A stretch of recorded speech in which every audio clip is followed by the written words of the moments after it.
Hi everyone, welcome back to Be Rich. Happy Monday evening. I hope you had a wonderful first day of the week and you managed to get some work done and some investing done on this day. I can't tell you what I invested in because I've recorded this video a day earlier, so I'm unfortunately not able to share with you what I invested in today. But you can find out if you were part of my group on Instagram. I would have definitely shared what I was looking at today.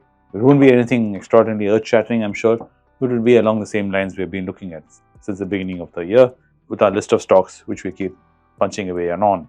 Talking about the stocks we're looking at, two companies which we are looking at in finance sector is IndusInd Bank and IDFC, which are there in our list. A lot of you have been asking me and my group on about MFIs in India, microfinance. Has the pain stopped?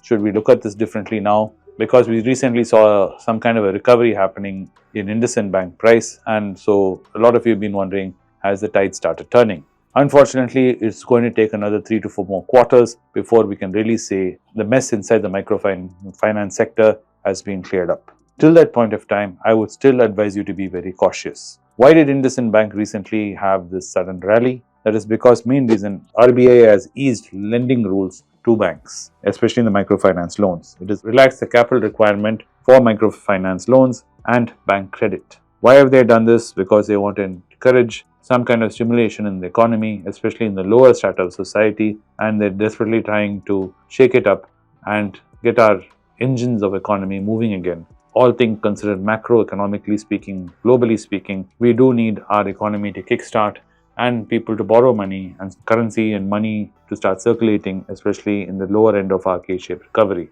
So I understand why RBI is doing this. Is this signs that everything has become okay? No, it is not a sign that everything has become okay. It is just sign that yes, you guys have been disciplined after RBI tightened and made stricter norms. Then immediately banks had put more capital towards bad loans, and they had even profits. Like IndusInd Bank was down by 39% because of provisions they put for bad loans because of asset quality. Though IndusInd Bank's only bad loan was around 9% of their total loan portfolio, while in the sector itself, NPA is around 13%, which is around 50,000 crores, is where the gross loan is standing at NPAs. So the increased number of delinquencies is what created RBI to become stricter. But now the requirement is to create more lubrication in the machine and oiling the machine of our economy. So they decided to release this chokehold which they've been having on this. Is this because there's been a change in guard in RBI? It's very tough to say. You can be pessimistic and cynical and say it is because the new head guard in RBI is following the diktat of the government. I'm not so cynical. I just feel there is very little they can do. These are one of the things they can do in trying to foster some growth in the economy. They have been doing other things like increasing liquidity in the banking sector, which I spoke about on Instagram. If you have been following me there, you would see it. But what should you be doing as far as these banking sectors are concerned? If you're a long-term investor, you should not be worried. If you're picking companies like IndusInd Bank and IDFC, these kinds of banks, in the long term should not be any problem. Especially IDFC is working on long-term plans to expand. They're trying to grow like ICICI and HDFC and all these other big banks. They want to become a big bank. So it's going to take a long time. If you are hoping to flip in IDFC, in the short term, even 3-4 years, it's not going to happen. It's going to take longer than that. It will probably be a horizon of 6-7 years before IDFC really starts bearing fruits for the amount of work which they're putting in now. It is not because of just the loans. IDFC is focused on growth. Focused on growth means expanding branches, expanding loan portfolios, expanding, customer experience. So all these things are what they're focusing on, which is the right thing to do. If you're a bank and you're trying to grow, this is the way to grow. You cannot be worried about giving capital appreciation to investors or paying out dividends, because if you're on board, then you have to stay on board for the journey. That is the way IDFC should be looked at if you're investing in IDFC. It is not something you can look at in the short term and hope to flip it. So if you've been seeing IDFC, since IDFC merger happened, a lot of you have been complaining saying the stock price of IDFC has been in a decline and where it is right now can be disheartening. I understand. But I have been consuming IDFC shares. I've been buying it. Every opportunity I feel like I need some, I pick some up. Of course, I don't buy it every day, which I don't recommend you do. A lot of you keep asking me this too. Should I keep buying it every day? No. You should not buy the same stock every day over and over again. That is not how you create diversity and grow your portfolio. You keep looking at what you feel for the day and you keep investing. So you should not stay in the finance sector also completely just buying, South Indian Bank, IDFC and IndusInd Bank over and over again. You should look at gold. You should look at other companies and other sectors like ITC and Tata Motors. So do keep a balanced approach when you look at these stocks. As far as IndusInd Bank is concerned, IndusInd Banks is a big bank compared to IDFC, much bigger, and their exposure in microfinance is much smaller compared to IDFC. And the pain which IndusInd is feeling will be far shorter as far as MFI loans are concerned. So IndusInd should see recovery probably in another 2 to 3 quarters, and you should start looking upward. There's a lot of capital infusion happening from the owners of IndusInd Bank. So that is also good news as investors. So these are the reasons why Anand's asking you to consider it.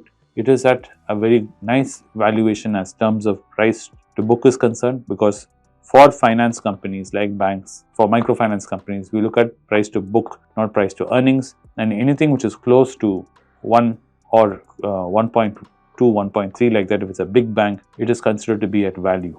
If it's a small bank, then we look for value below 1. That is why we do not compare South Indian Bank and IndusInd Bank at the same level. IndusInd Bank is not as same level as South Indian Bank or even Karnataka Bank or IDFC. Those are all clubbed together while IndusInd stands alone. Out of the big banks, IndusInd is the one bank, only one which is closest to price to book, where it looks tempting for an investor to invest. So keep that in mind. So this positive sentiment which you're seeing around microfinance sector, you should take it with a bag of salt, not with a pinch of salt. It's going to take a lot more time for it to get out of the system, all the pain which is there. It will recover because we are a growing country. We are a very young population. Majority of our population is below the age of 35. Yes, there is going to be a lot of disruption thanks to what is happening in the US and globally.